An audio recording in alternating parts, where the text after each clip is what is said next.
हिंदी की पाठ्य पुस्तक वसंत से पाठ 15 नीलकंठ के प्रश्न उत्तर को हम जानेंगे। सबसे पहला सेक्शन है निबंध से। प्रश्न संख्या 1, मोर मोरनी के नाम किस आधार पर रखे गए? उत्तर लिखेंगे नीलाभ ग्रीवा अर्थात नीली गर्दन के कारण मोर का नाम रखा गया नीलकंठ व मोरनी सदा उसकी छाया के समान उसके साथ रहने के कारण उसका नाम राधा रखा गया। प्रश्न 2, जाली के बड़े घर में पहुंचने पर मोर के बच्चों का किस प्रकार स्वागत हुआ? उत्तर लिखेंगे दोनों नवागंतुकों ने पहले से ही रहने वाले में वैसा ही कुतूहल जगह जैसा नववधु के आगमन पर परिवार में स्वाभाविक है। लक्का कबूतर नाचना छोड़ उनके चारों ओर घूम घूम कर गुटरगू की रागनी अलापने लगे। बड़े खरगोश सभ्य सभासदों के समान क्रम से बैठकर उनका निरीक्षण करने लगे। छोटे खरगोश उनके चारों ओर उछल कूद मचाने लगे।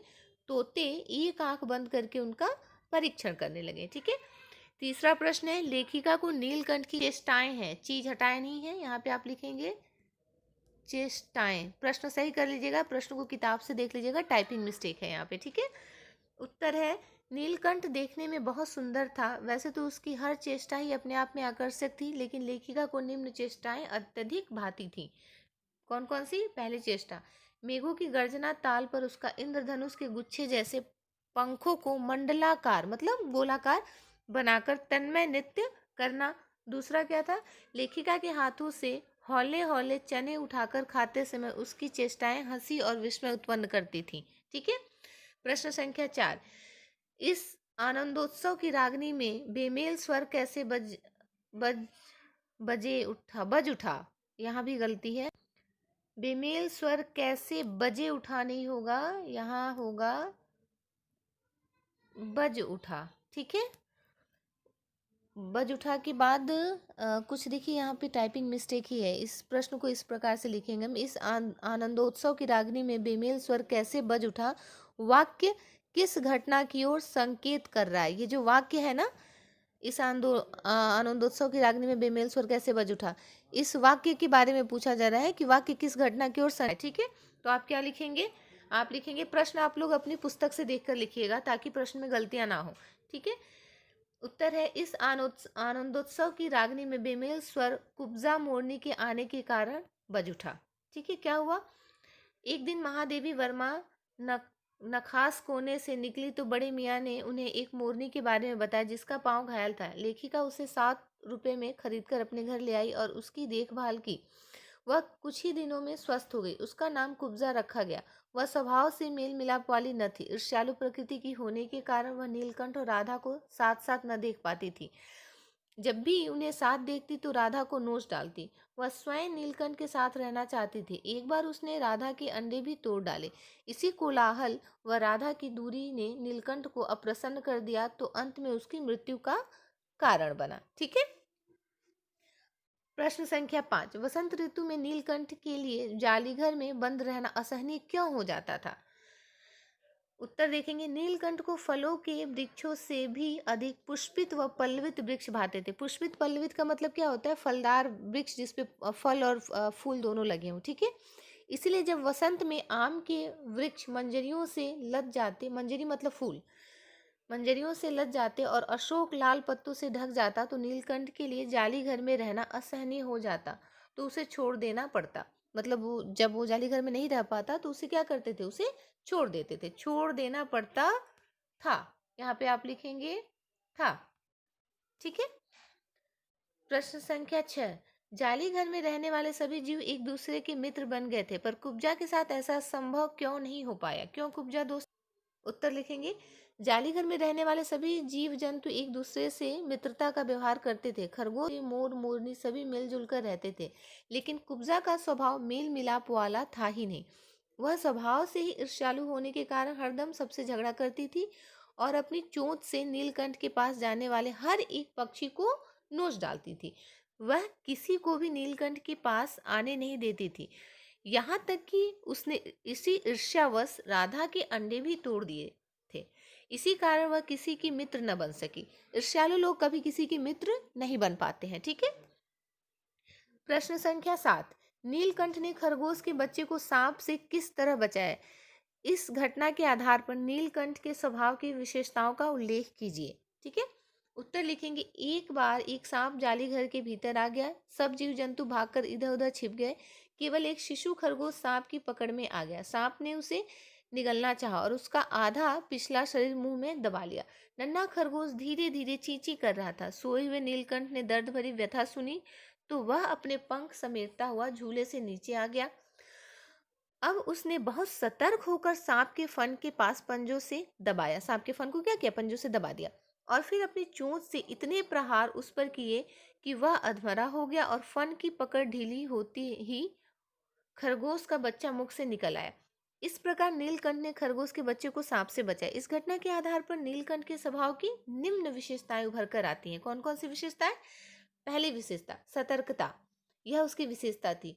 जाली घर के ऊंचे झूले पर सोते हुए भी उसे खरगोश की तरह आवाज सुनकर यह शक हो गया कि कोई प्राणी कष्ट में है और वह झट से झूले से नीचे उतरा। वह सतर्क था तभी वह नीचे आया, अन्यथा वह नहीं आता। दूसरी विशेषता वीरता।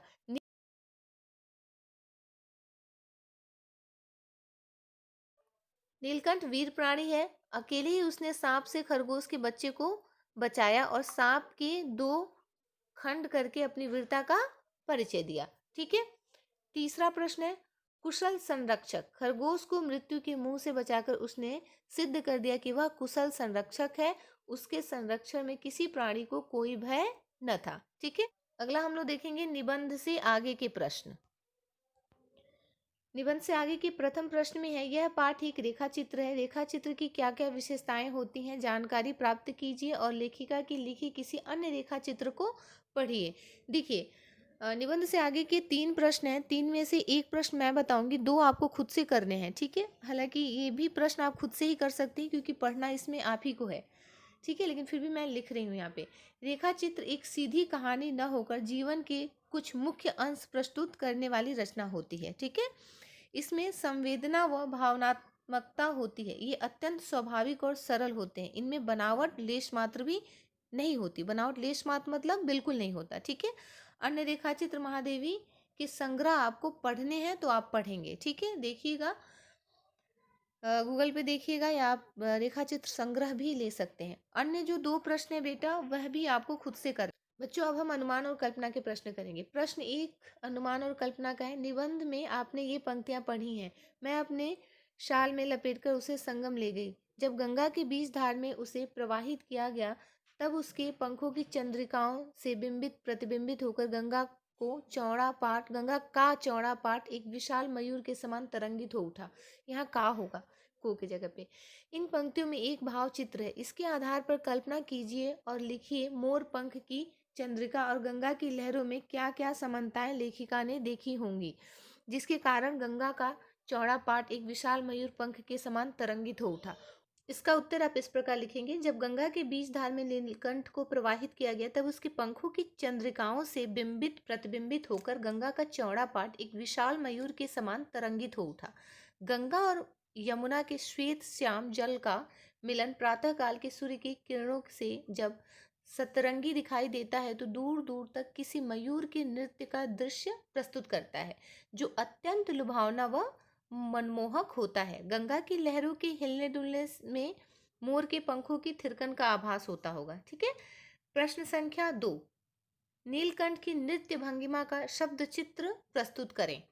उत्तर लिखेंगे आप, मेघों के घिरते ही नीलकंठ के पांव थिरकने लगते हैं। जैसे जैसे वर्षा तीव्र से तीव्रतर होती उसके पांव में शक्ति आ जाती और नृत्य तेजी से होने लगता जो अत्यंत मनोहारी होता। नीलकंठ के पंख फैलाते ही इंद्रधनुष का दृश्य साकार हो उठता था। यहाँ पे आपको उठता के बाद आपको यहाँ पे था भी लिखना है। ठीक है। यहाँ पे आप लिख दीजिएगा उठता था। ठीक है। आगे हम देखेंगे भाषा की बात से प्रश्न। प्रश्न संख्या 1 में क्या है, रूप शब्द से कुरूप, स्वरूप, बहुरूप आदि शब्द बनते हैं। इसी प्रकार नीचे लिखे शब्दों से अन्य शब्द बनाओ। जैसे रूप अंत में क्या है, कुरूप, स्वरूप, वैसे ही जो अन्य यहाँ पे नीचे शब्द दिए इससे आपको शब्द बनाने हैं। उत्तर जैसे गंध, रंग, फल, ज्ञान। गंध से क्या क्या बना है, दुर्गंध, सुगंध, गंधहीन। ठीक है। इसी प्रकार रंग से क्या बना है, रंगना, रंगीला, नौरंग। फल से क्या बना है, सफल, फलदार, फलित। ज्ञान से अज्ञान, ज्ञानवान, अज्ञानी। ठीक है, दूसरा प्रश्न क्या है इसमें?